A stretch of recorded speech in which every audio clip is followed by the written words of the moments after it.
The Beauty of Your Face, a novel by Sahar Mustafa. She's so young.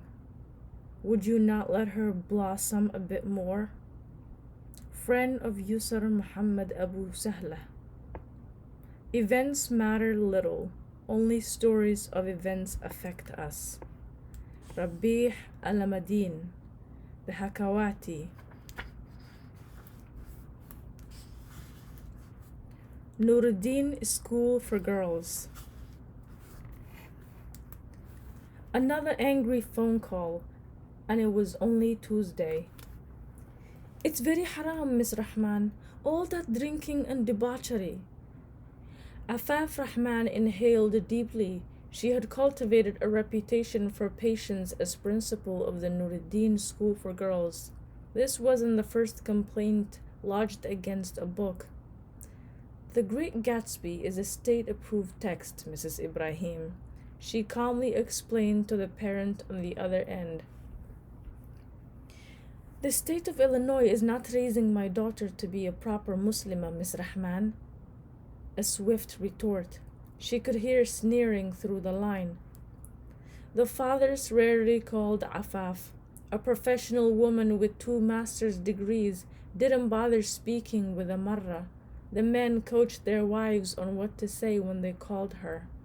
She could tell by the weak persistence in their voices that some of the wives had not taken their husbands' positions against the liberal education of their daughters. This mother, however, was raring to go.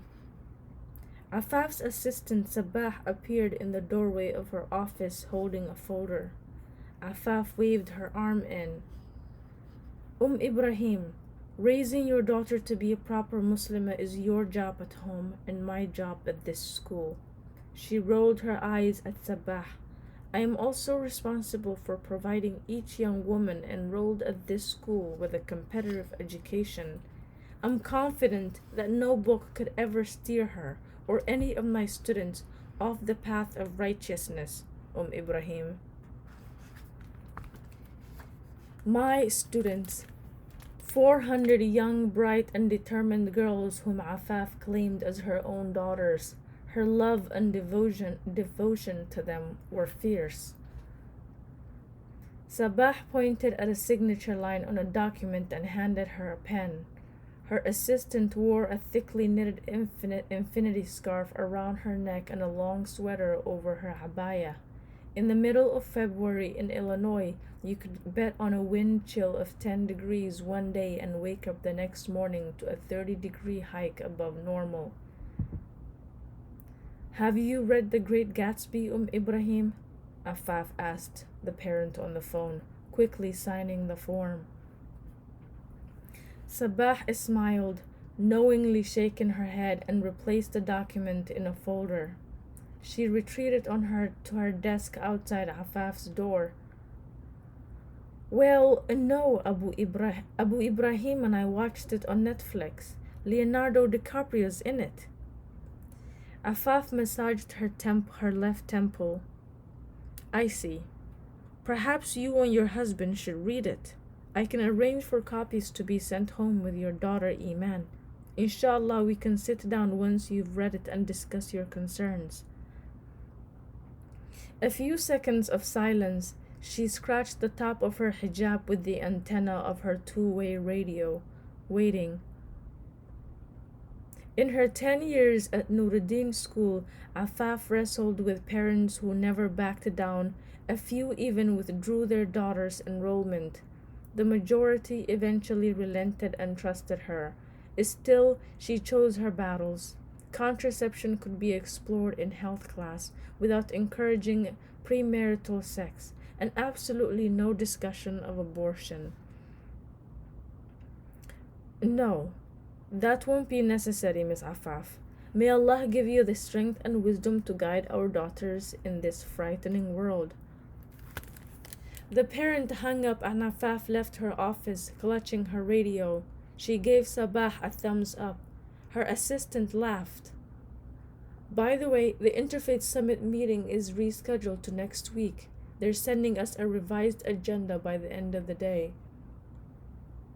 Good. Who are the student ambassadors? Sabah scanned her desk. Majida Abu Latif, Janine Muhsin, and Ranah Abdel Bakir. 2 seniors, 1 junior. Afaf nodded. Janine was her daughter Asmia's best friend, and the two of them had started the first student chapter of Amnesty International at Nurrideen School. Asmia had been only a freshman that year, already championing human rights. Like so many of her peers, she'd pay close attention to the case of Malala Yousafzai, a 15-year-old student like her shot in the head for wanting an education. Asmia had been rattled for days. How can they do that? Aren't they Muslim too? Her daughter had wanted to know. Afaf had no good answer except, they're not true Muslimin, Habibti. Then Sandy Hook happened, and Asmia helped mobilize a student rally that traveled all the way to Springfield, joining other groups demanding that Illinois legislators hold Congress responsible for the lives of those 20 young souls. Asmia was a senior now, her eyes set on international law. Her friend Janine had chosen pre-med with plans to volunteer with Doctors Without Borders. Sometimes Afaf stood outside a classroom, listening at the door as the teacher lectured, followed by an intermittent chorus of loud and unflappable responses. She was overcome by her students' sense of pride and purpose. There was an infinite number of choices for these young women.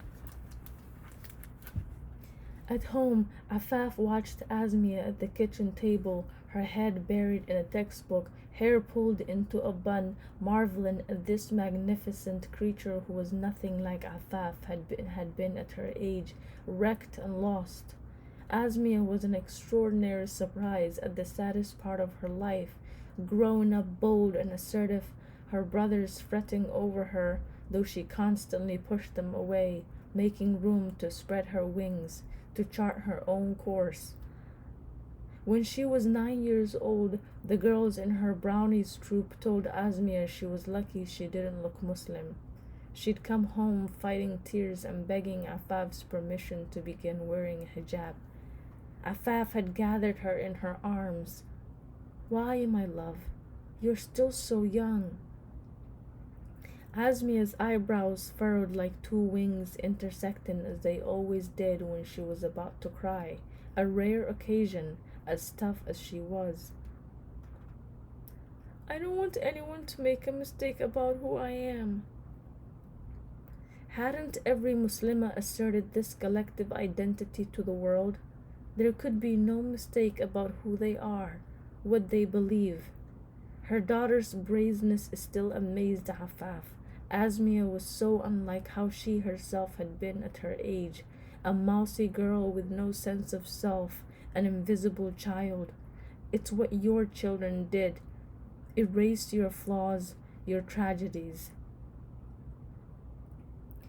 Outside her office, Lou, the school security guard, sat at a small wooden table, his spectacles propped on the bridge of his freckled nose, reading a newspaper.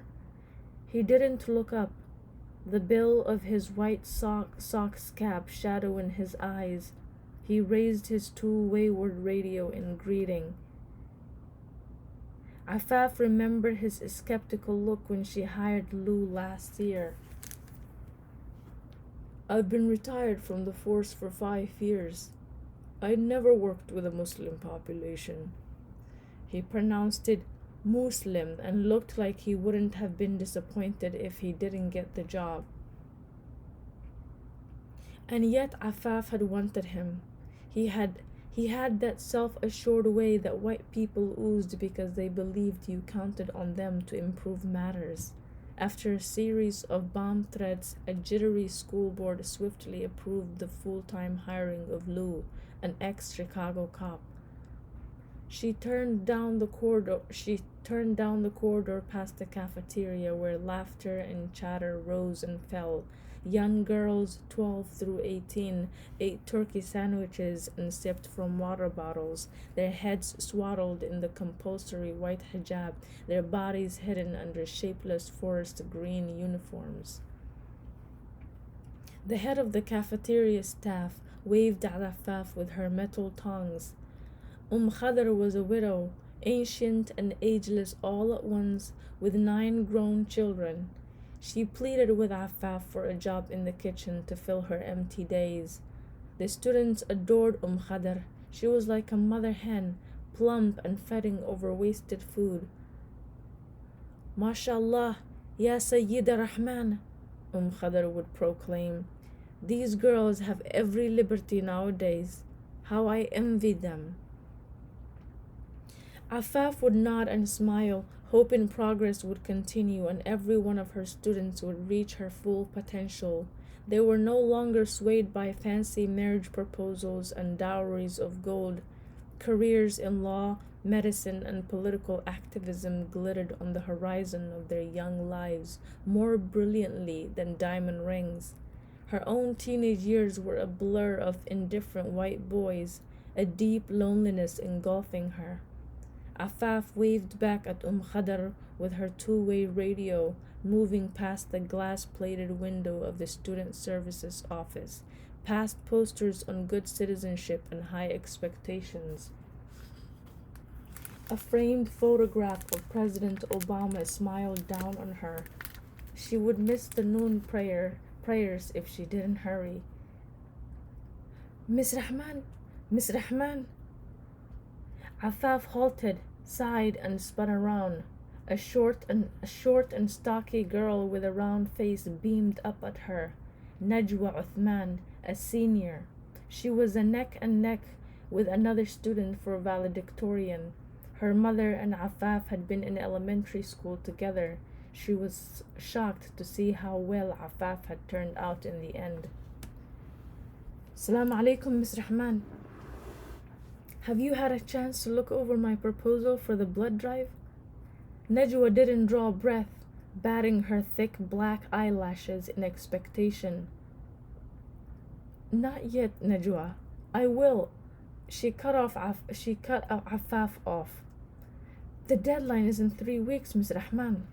Najwa bounced on the balls of her feet as she spoke, her excitement contagious or annoying, depending on your mood. 3 weeks is still plenty of time to... Najwa threw her hands up. Inshallah, I'd like to begin promoting as soon as possible, Ms. Rahman. I need your approval. Despite herself, Afaf smiled. Inshallah, she said. Exchanging a complete sentence with Najwa was as futile as predicting the weather. Afaf hurried past the science lab. Last fall, Mrs. Sultani, the forensics teacher, won a state grant for an infrared spectrometer. Nurrideen School was the first in the area to acquire such a sophisticated instrument for chemical analysis and environmental testing. Her class had been featured in a community spotlight article while partnering with the Tempest Police Department on a case of a home burglary. She turned east down another corridor toward the farthest end from her office on the first floor. Snow-crusted window panes cast a blinding glare and tiny dust particles circulated like small galaxies above her head. She stopped in front of a wood-paneled door with a lattice. Afaf glanced behind her. No one was around. Dribbling balls and whistles echoed from the gymnasium on the other side of the building. She slipped inside and pulled a light bulb chain, illuminating a space no larger than a janitor's closet. A worn cushioned chair was propped up against one wall, a small Quran on a lamp table beside it. This had once been a confessional. Afaf had learned on a tour of the building when she was first hired to teach 10 years ago. Nurrideen School in Tempest, Illinois had long ago been Our Lady of Peace, a 2-story convent housing 30 Benedictine nuns. It was built in 1929, facing east toward Lake Michigan. though they could not see its gray-blue waters. Behind the convent was a modest field, 2 acres, the size of a strip mall parking lot. The Sisters of Our Lady of Peace did not squander an inch of it, planting potatoes, cucumbers, tomatoes, and cabbages.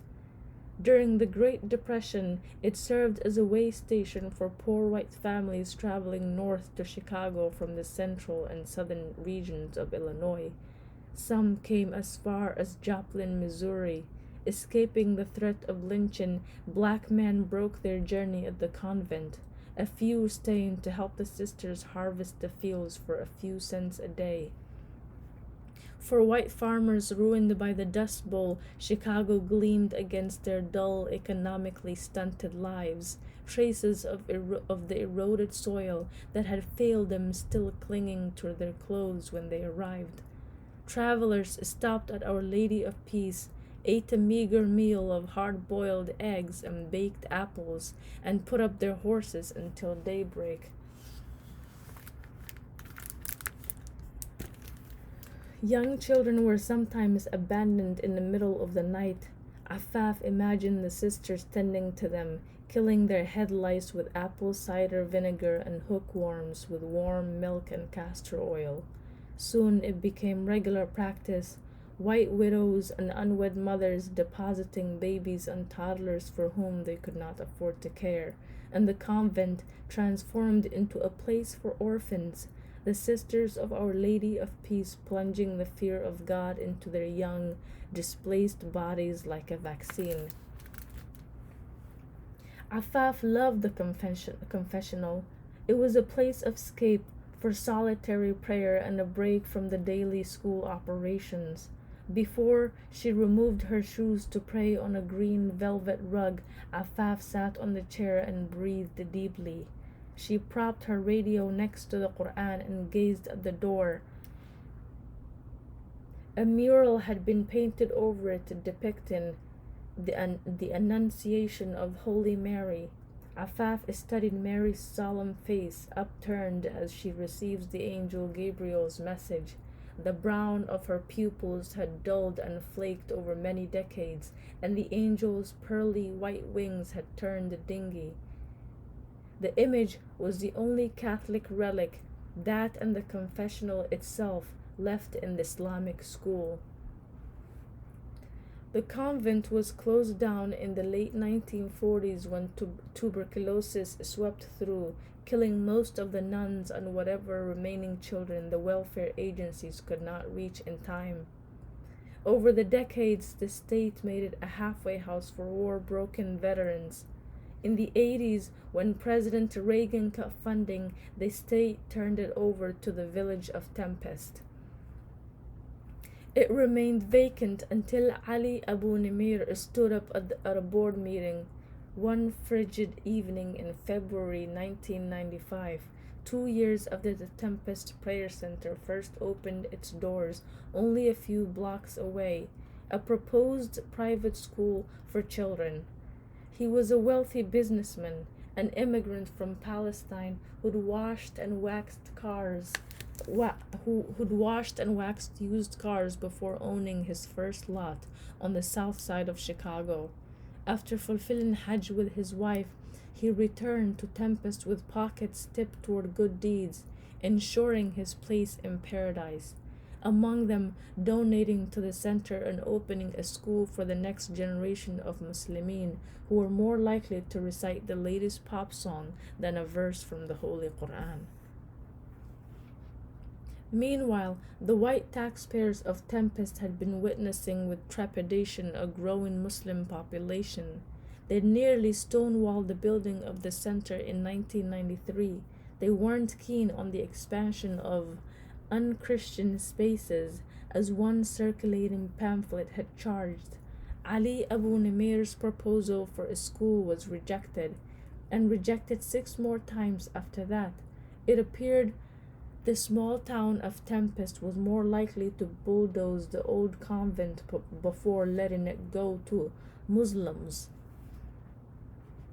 In the winter of 1998, its construction was finally approved with the help of a Pakistani American civil rights lawyer, and the following year, Nurrideen School opened its doors first to boys, then exclusively to young girls after a brother school opened in a neighboring township. Among the dignitaries cutting the ribbon was Ali Abu Nimr, who later resigned from the school board and returned to his Palestinian homeland, leaving behind his legacy an engraved brick on the exterior walkway. Afaf removed her shoes and stood up, planting her feet on the edge of the prayer rug. In two shifts, students and teachers filed into the gymnasium for a scheduled communal prayer, temporarily halting games of volleyball and basketball. Most days she preferred worshiping alone, avoiding the barrage of faculty requests and inquiries heaped on her as soon as she raised herself from the floor. The confessional was peaceful, though not quiet. A piano tune floated from a vent in the ceiling, then a chorus of altos. Miss Camelia's show choir was preparing for the spring concert at Navy Pier. A faint rendition of Adele's Skyfall echoed above Afaf's head. During her brief escapes from her office, she'd sit on the cushioned chair, eyes closed, listening to the melodious voices flowing from the vent. But today, she only had time for prayer. Aside from parent phone calls that morning, she'd been mulling over a new budget proposal and investigating an incident of plagiarism on a term paper. Hands folded over her stomach, Afaf whispered, Bismillahir Rahmanir Rahim. By her final prostration, Afaf heard a sound like a firecracker. She quickly finished and reached for her two-way radio. Lou must have heard it too. She turned up the volume and adjusted the control. Lou, can you check that noise? Troublemakers again. Over. People around the neighborhood tossed M80s over the school fence on a regular basis. It was a message booming loud and clear. You don't belong here. The vandalism had gotten worse too. Last week they'd spray painted a pig's head on the field house, and 2 days ago a beer bottle shattered the window of Mrs. Nawal Qadir's art classroom. My husband's been at me to quit, the young pregnant teacher had informed Afaf yesterday, her hijab trimmed face tight with apprehension. She rubbed her growing belly, waiting for Afaf's reassuring words. We have taken every precaution, Nawal, and beyond that, it's in Allah's hands, she told the art teacher, sounding more exasperated than hopeful. It was a script she'd automatically recite, and when a local news van pulled up to report on the latest incident of vandalism, she'd recite another one. We are a religion of peace, not terror. We are Americans too. Defying the board's recommendation, she refused to display more flags, particularly one outside the school's entrance for public view, one to which an assembly of students and parents pledged allegiance during programs and graduation was already prominently stationed in the small auditorium. Is the flag the only proof of patriotism? She'd argued to the board. The radio crackled, and Afaf set it back on the lamp table. She'd remained there on the floor, legs tucked under her, and closed her eyes. Allah gift me with patience, she thought. Eyes still closed, she gave dua for Asmia so she would do well on her AP psychology test this afternoon. They'd spent last night going over a dozen of Asmia's handwritten note cards on categories of abnormal behavior. Afaf's cell phone buzzed. Before reading the text, She let her mind drift a moment longer in supplications for those she loved. She breathed deeply, whispered a final dua for her mother who lived thousands of miles away yet still managed to distrust Afaf's sense of confidence. She'd weathered many she'd weathered years of Mama's undulating disapproval or complete indifference. Before she could text back, another explosion rattled the light bulb above Afaf's head. She scrambled to her feet. The round of firecrackers sounded closer, as though coming from inside the building. From the floor above her, Miss Camelia's music room. Afaf looked up at the vent, her heart thumping. The singing halted above her. She snatched the two-way radio, her fingers trembling so badly she almost dropped it. "Lou! Come in, Lou! Gunshots! Over!" High-pitched, wordless noise roiled from the ceiling. Young girls screaming, terrifying and unfamiliar sounds, so unlike the swell and dip of laughter, sounds that had lovingly crystallized on Afaf's heart over the years she'd been teaching at Nurrideen School. Then came loud thuds, like bags of cement dropping to the floor. Afaf leaned against the door, obscuring Gabriel's wings as she hovered over Mary. Clutching the two-way radio, she listened, her face tilted up toward the vent.